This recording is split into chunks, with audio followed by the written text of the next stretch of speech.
So far as the question of All India services is concerned, it is this House that has the right to move and pass such a resolution, but because the states are also concerned, naturally we consult the states.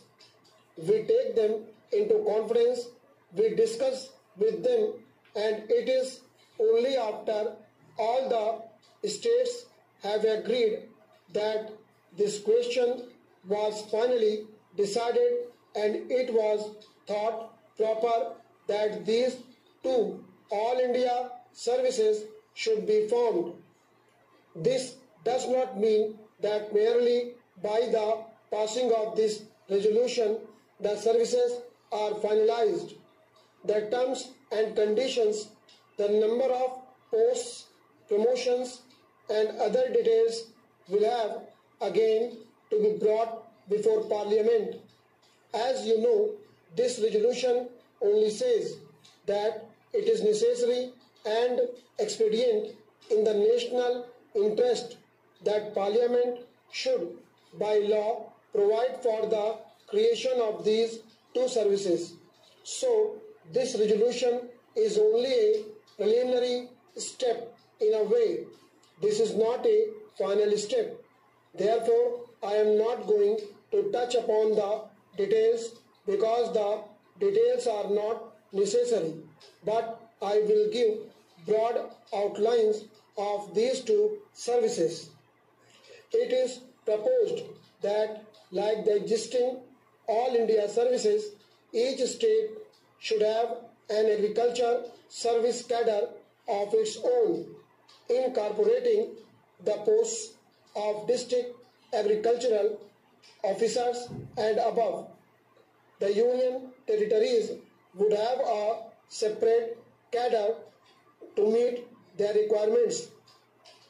The requirements of the center would be met by drawing officers on tenure deputation from the state and union territories cadres.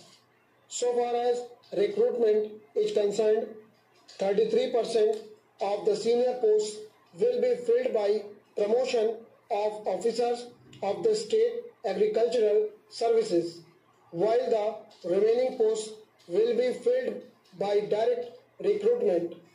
That means those who are already in position will be promoted, while 2/3 of the total will be filled by direct recruitment.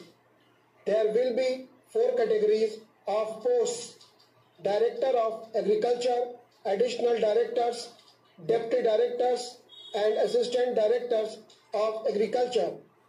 These are the broad outlines. I am not going into the details.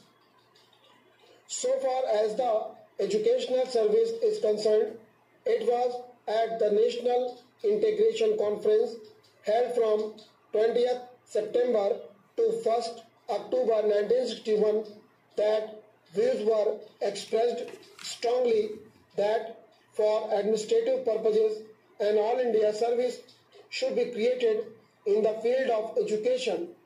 It was not only at that conference, but here also more than once several members had brought forward resolutions for this purpose. I remember one of our revered members brought such a resolution. Very often such resolutions were brought forward, but it was not possible for us to get all the states together. Stop.